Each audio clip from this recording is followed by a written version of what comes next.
Kaixo, itxaso! Kaixo, Jeni? Zer moduz? Ba, oso ondo. Hasi berritan hemen ondo. Ba, leheneko eta mila esker zuen bulagoga gomendatzeagatik. Zuri, eskerrik asko, etortzeagatik. Itxaso, Donostiako aztea ikusentzun ikasi zenuen antropologia ostean ez ditugu komentatuko lan guztiak pixkat orokorrak zergatik ikusentzun. Bitu, nahi hasi nintzena ikusentzunezkoa egiten izan zen zine asko gustatzen zitzaidalako. Eta horregatik hasi nintzen. Baina gero egia esan, karrera amaituta, kazetari lanetan hasi nintzen Euskadi Irratian.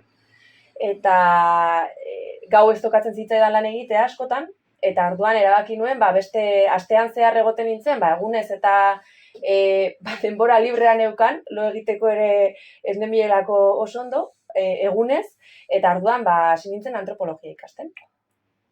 Lanean ari nintzen eta karrera egiten zen, garai hartan 2. gradu bat zen, eta orduan hasi zintezken aurretik beste karrera bat eukita, eta orduan horrela hasi nintzen. Kazetaritzak Euskadi Irratian egon zinen eta 11 telebistan, ez? Bai, 11 telebistan ere lan egin nuen, bai.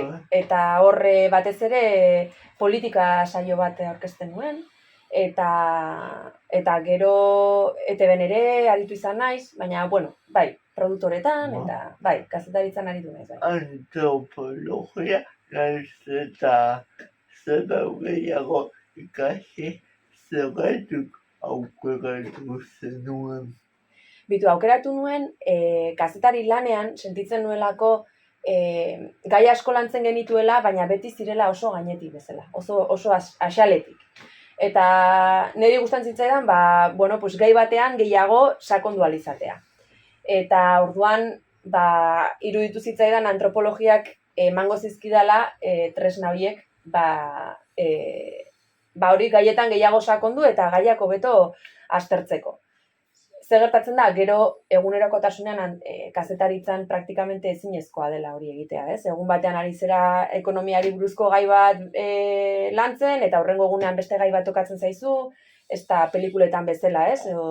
Zentratzen zehala gai batean eta denbora daukazula hortan lan egiteko. Orduan, zehose bai, baina gero praktikan zaila da hori garatzea. Baina orduan, 2. zikloko gradu bat izaten zen antropologia, baina zer eman zizun?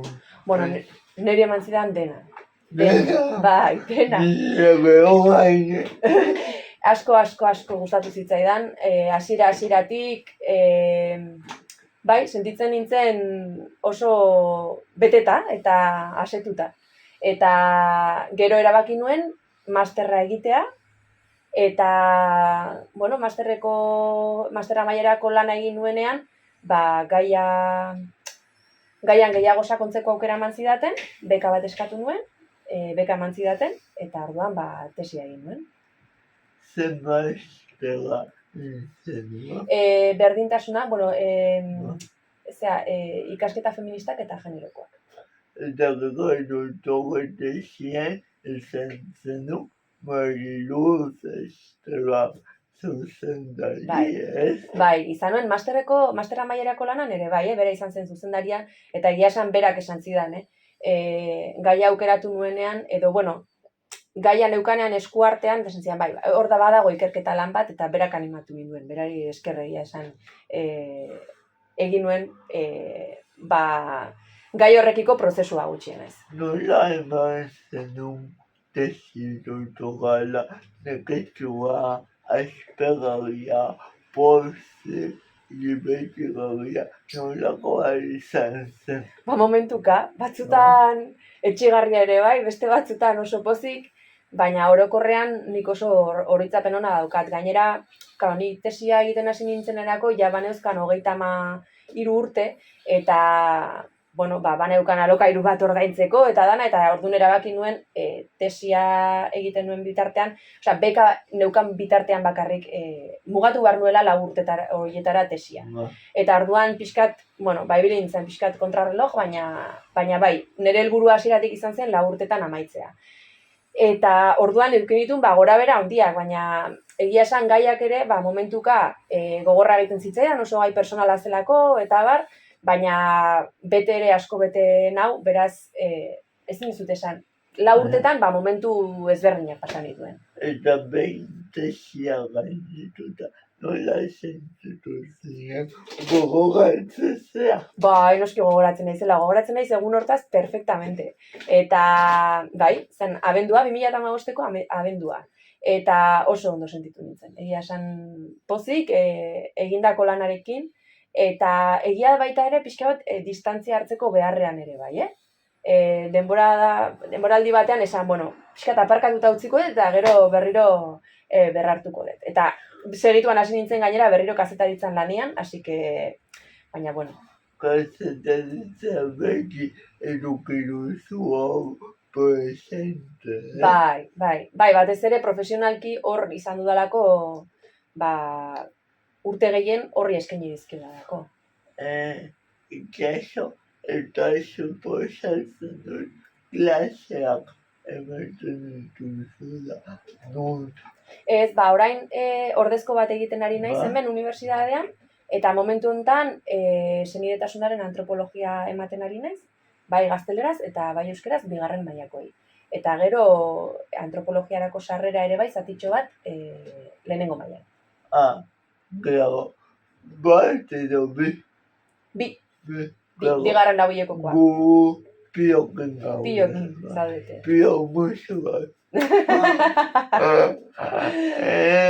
Eta baina itxaso artista hutsa da, eta liburu batzuk idazten ditu, eta horietako baten bai elkar argitaletxeak argitaratu zuen, Bai, baina, liburu batzuk ez, liburu bat, literaturan bat, eta gero tesia, baina, horrek ez dakit kontatzen duen.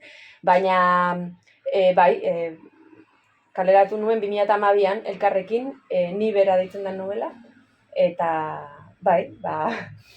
izan zen oso esperientzia polita, ea berrartzen dudan hori ere bai, baina, orain arte denbora gutxi izan dut, eta hortarako denbora behar izaten da, así que, hemendik aurrera. Kazetaritza antropologia irratia zeneka, baina antropologiatik, ez itxasotik horreko behar zentzuk dira zure kezkak zer kentzen dizu loa. Momentu honetan? Ez dakit, momentu honetan loa niri kentzea zaila izaten da, hori ere esan behar ez dut, ez da. Lo bikain egiten den normalean, ez bada aurra esnatzen dela edo dana dalakoa, baina bestela bikain. Ez dakit, nire kezkak zeintzu diren, momentu honetan ezingo nizuke kezka bakar bat edo adierazi, ez? Bakar bat ez, asko izango dira pentsatzen dut, baina egia esan, Eugeni, harrapatu nauzu momentu batean oso ondo sentitzen nahi zen. Bai? Idatzi zenidenak edakizu gaitik nabaritu nuen. Bai, oso pozik nago momentu honetan, eta egia esan, kezka pertsonaleta ari bazea, klaro. Kezka, beste kezka handiago batzutaz ari bazea, noski, guztio dauzkagunak, ez? Baina edo asko dauzkagunak. Baina, personalki egia esan, momentu honetan, kexa gutxi. Kezka gutxi eta kexa gutxi. Kexatu ere gutxiago egin behar dugu, ez? Bai, ala uste duzu, asko kejatzen geha. Asko, eta hori ere, begira, lan etnografika polita. Izan daiteke. Bai, mitu, bada ideia bat. Itxaso, ea urrengo ikastutean jarraitzen duzu. Oe, ala dan, ni oso pozik nago, ala dan. Hobela elkarrekin gaude. Bai, zu orain zenbagaren mailan zaude, Eugeni? Lehenengo mailan, vale. Eta ea ikustera. Gure elkar, hori da. Bizitan.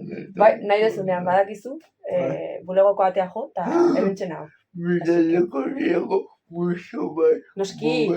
Venga, Musu bat, agur. agur denoi!